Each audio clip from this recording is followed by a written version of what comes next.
Volume 3, Chapter 4, The British Army and the Grand Design. The British rulers, during and immediately after the French and Indian War, confronted the American colonies for the first time in 4 decades free of the restraints imposed by the liberal Whigs within the government. The Whigs were at last out of power, and hence the remaining imperial and Tory factions were able to execute a grand design for cracking down on the American colonies. Spurred by the wise Whig, Walpole, Newcastle, Pelham policy of salutary neglect, and by the right to levy its own taxes, America had been allowed to flourish with a good measure of independence. The extent of salutary neglect is indicated by the complete absence of condemnation proceedings in the Massachusetts Admiralty Court between 1745 and spring 1760, and of enforcement against colonial smuggling between 1743 and mid-1764. Vital checks had been maintained upon British imperial power. Not only were trade restrictions unenforced and taxation levied only by consent of the colonial assemblies, but funds for the colonial executives were supplied only by the assemblies and thus subject to their power. Moreover, virtually no British troops had been stationed in America in peacetime. Troops had been largely confined to colonial militia, raised and paid by the colonial legislatures themselves. The imperial grand design, hatched during the French and Indian War and put into effect as soon as it ended, was a comprehensive, many-sided move to subject America to the British power. The vast new domains captured from France and Spain were to be occupied and administered as befitted a mighty imperial power. The laxity of salutary neglect was to be no more. All the mercantilist laws were to be strengthened and, above all, vigorously enforced. The British Army was to overawe the unruly colonials by being stationed in America in force. The British Army was to keep the French suppressed, rule the newly won western lands, and help a network of royal bureaucrats enforce mercantilist restrictions. To pay for all this, the British rulers hit upon a cunning expedient. The Americans themselves were to be taxed for that purpose.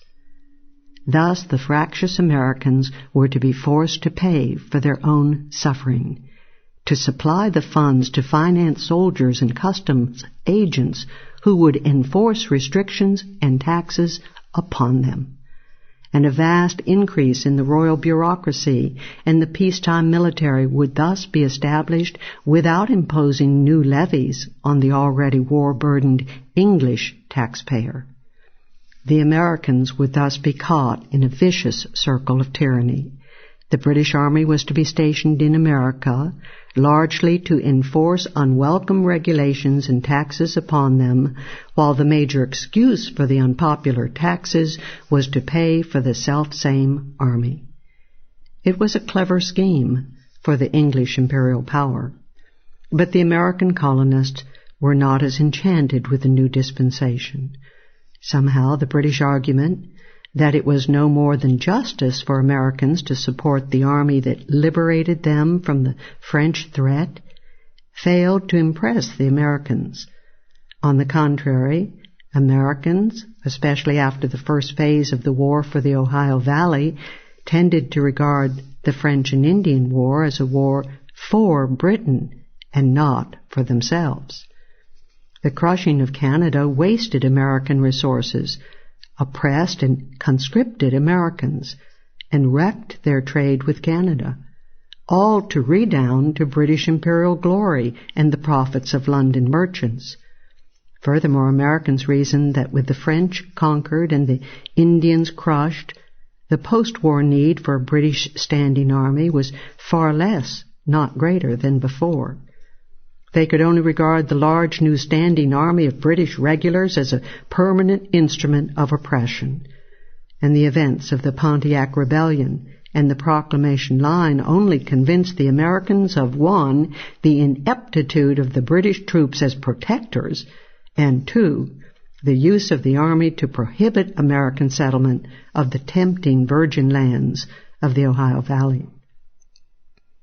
The imperial grand design had been formulated as early as the wartime Pitt administration. Indeed, earlier, as can be seen from the truly ominous dispatch of Massachusetts London agent Thomas Bolin in 1756, that the British intended to govern America as they governed Ireland, specifically to keep a standing army there and to demand the right of prior approval of the acts of colonial assemblies. During the same year, Lord Loudon wrote from New York, "Governors here are ciphers. Their predecessors sold the whole of the king's prerogative to get their salaries. And till you find a fund independent of the province to pay the governors and new model the government, you can do nothing with the provinces."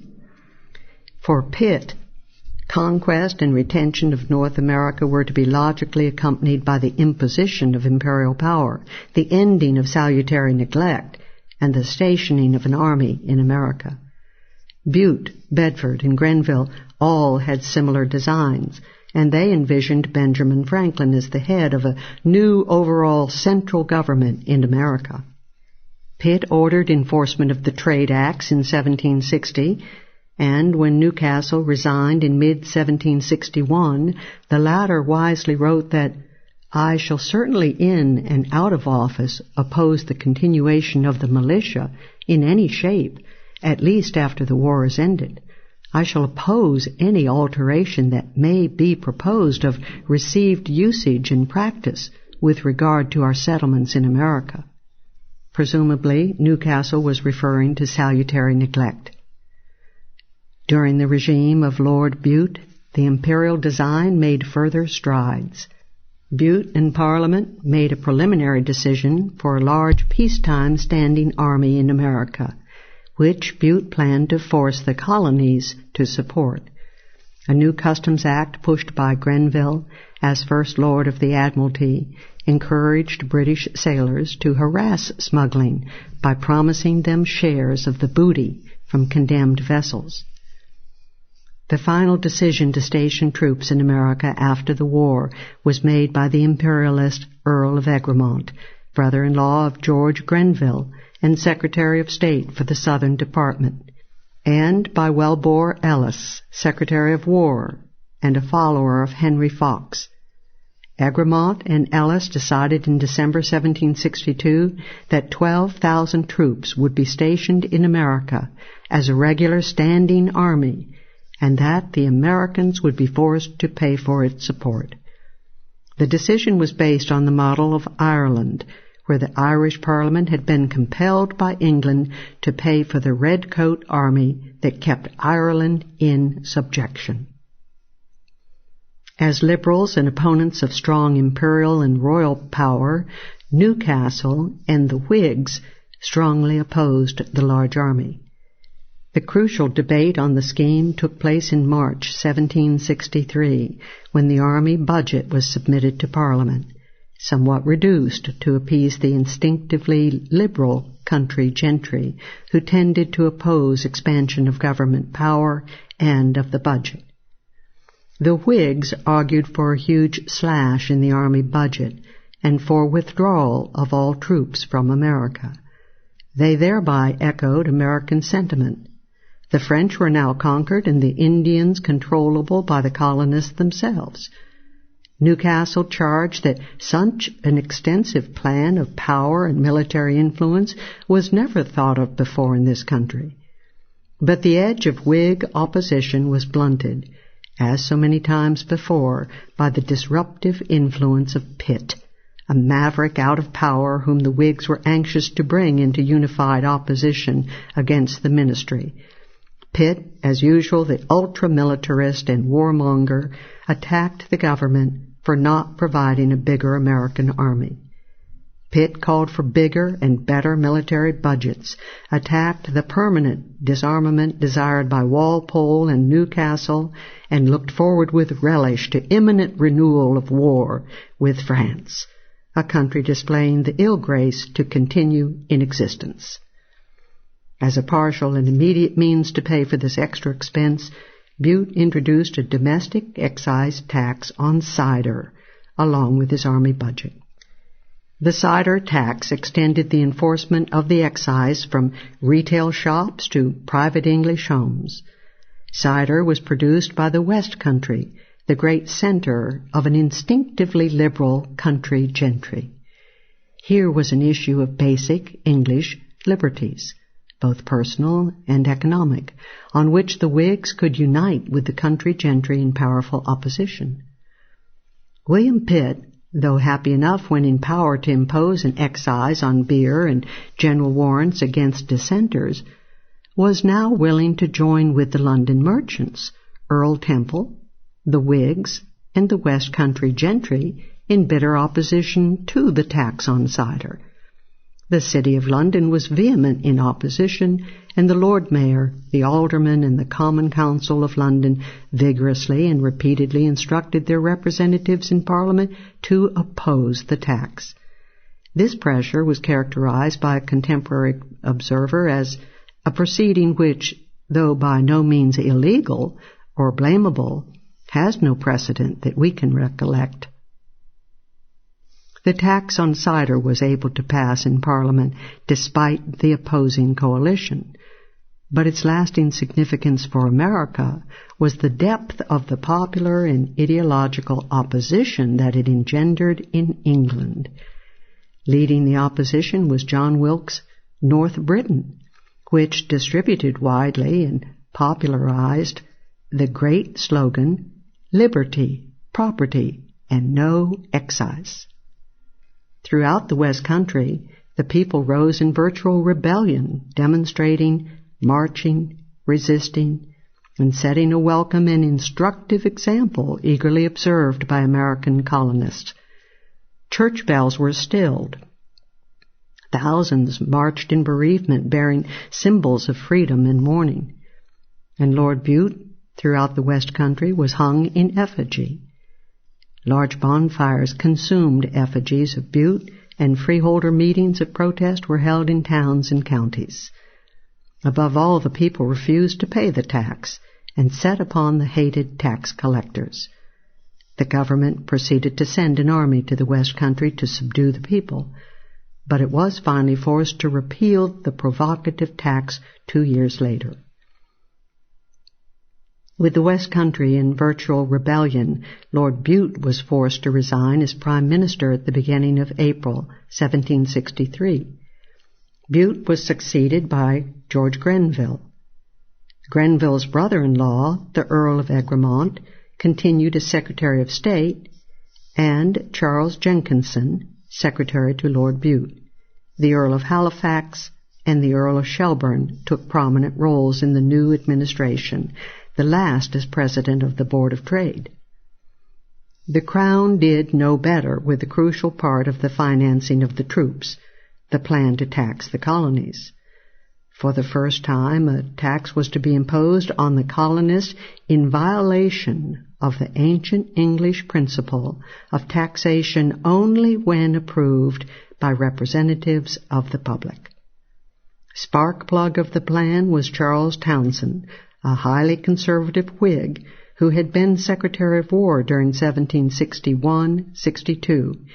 In February 1763, Townshend was rewarded by the Crown for deserting the opposition Pelham Innocents and Rockingham's Whig Club, receiving appointment as President of the Board of Trade. Inspired by the devotion to royal prerogative by Halifax and Grenville, Townshend introduced a bill to tax the colonies. But even the king attacked it as hasty and premature, and Parliament rejected the plan at the end of March. More important, in early March, the Crown, in a masterful piece of tactical management, drove the plan to station troops in America through Parliament with a minimum of opposition. The Crown had managed to diffuse the opposition by playing off the Newcastle Whigs against Pitt, his two major groups of opponents, and by confusing the potentially troublesome West Country gentry. Newcastle was muted by a threatened parliamentary inquiry into the financial dealings of his previous administration, and the Crown counted correctly on William Pitt's devotion to militarism to win Pitt's charismatic support. Despite the sometimes vehement opposition, the Crown managed to drive through Parliament the principle of a standing army in America, as well as a domestic tax on cider in partial payment thereof. The British decided to station approximately 8,000 troops permanently in North America. The disposition of these troops refutes the thesis of British apologists that the huge increase in the post-war army was needed to keep down the Western Indians and to man the forts of the newly conquered interior. Of the existing force in America, the British deliberately dissolved every one of the units of Rangers and others established during the war as specialists in Indian fighting. Rangers, but not forts, were useful in protecting settlers from Indians. There were many indications that the British intended to use their army to keep the American colonist in line and to enforce restrictions and taxes there. Maurice Morgan, secretary to Lord Shelburne, along with an associate, wrote during 1763, "I have no idea that we want military establishments against the Indians, and no danger is to be apprehended from the Canadians." On the other hand, troops were needed in order to awe the British colonies. The lines of forts so much talked of before the war will restrain the colonies at present as well as formerly. The pretenses for this regulation must be the keeping of the Indians in subjection. Another paper by Morgan succinctly summarized the grand design: that the military force on that continent be increased, so that with the aid of a naval force the whole of the provinces shall be surrounded, that, under pretense of regulating the Indian trade, a line be suddenly drawn on the back of the provinces, and the country beyond that line thrown under the dominion of the Indians. The provinces being now surrounded by an army, a navy, and by hostile tribes of Indians, it may be time to exact a due obedience to the just and equitable regulations of a British Parliament. The use of the army to enforce trade restrictions and taxes in America was particularly stressed by the powerful Lord Halifax, who, after the death of Egremont in August 1763, had become Secretary of State for both departments. It did not take the American colonists long to see what was going on. Colonel Eliphalet Dyer, a member of the Council of Connecticut and the leading lawyer of eastern Connecticut, wrote from London in the spring of 1764 that Parliament seems determined to fix upon us a large number of regular troops under pretense for our defenses, with the revenues to be raised from the colonies to support them. Rather than for defense, the army was designed as a rod and check over us. And a leading young lawyer, John Dickinson of Philadelphia, condemned the formidable force established in the midst of peace to bleed America into obedience. Enthusiasm for the British troops among the colonists was hardly strengthened by an incident between General Amherst and the Massachusetts recruits stationed in Halifax, Nova Scotia. The troops' terms of enlistment were up on May 1, 1763. Yet the British refused to discharge them. One refusal begat another, and finally the troops refused to serve any longer. The British retaliated by cutting off all provisions to the colonial troops, who were thus forced to buy their own supplies. General Amherst was responsible for forcing the troops to stay. in violation of the Massachusetts Charter, which required consent of the General Court before Massachusetts troops could be forced to serve outside the colony.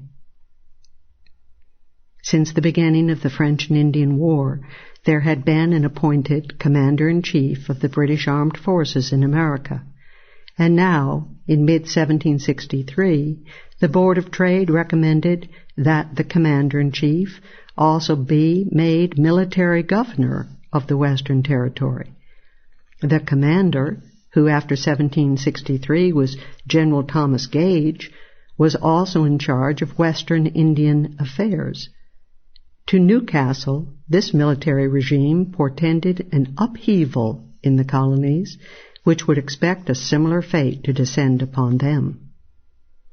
We have seen that Townsend's premature bill for taxing the colonies was defeated, but the plans continued brewing in the upper echelons of the British government. English taxation of the colonies to raise revenue had been suggested by royal officials in America for half a century, but had never been adopted during the Whig regime. The proponents had largely been governors anxious to secure their salaries independently of colonial assemblies, or royal officials asking for troops to enforce customs or other regulations. The latter included Colonel Robert Quarry, Chief Customs Officer, and Colonel David Dunbar, Surveyor General of the King's Woods. Among the governors, the arch-imperialist William Shirley and Robert Dinwiddie of Virginia were the most insistent. During the war, their voices were joined by such military commanders as General Braddock and Lord Loudon. In England, during the French and Indian War, Lord Halifax was an early champion of parliamentary taxation of the colonies, and he was quickly joined by Charles Townshend. Halifax suggested a stamp tax, but the most influential and fateful plan for a stamp tax was proposed in 1761 to Lord Bute by the royal bureaucrat Henry Mcculloch. So long as the great Newcastle remained as Prime Minister, there was no chance of approving taxation of America without its consent. But Newcastle's fall completely turned the tables, and Bute, Halifax, and Townshend began to drive toward English taxation of the American colonies. Henry Mcculloch, one of the chief theoreticians of a stamp tax, was a London merchant who for 30 years had been a Crown official and a power in North Carolina. He tried to impose quit-rent payments on the reluctant colonists and participated in large-scale land grants and speculation in land in North Carolina and across the mountains. His transmontane land speculation led him to espouse the British acquisition of eastern Louisiana from the French. In the autumn of 1763, Mcculloch, along with a colleague, was assigned to write a draft for a stamp tax on the North American colonies. Of the two drafts, Mcculloch's was the most daring, calling for a broad stamp tax that would finance not only the cost of colonial troops, but also an entire royal civil bureaucracy in America. Mcculloch's draft was rejected, however, and the competing bill, which confined the stamp money to financing the standing army, was selected by the Crown at the end of 1763. The draft of the bill was completed the following spring. Caution, however, dictated postponement of the stamp plan for another year.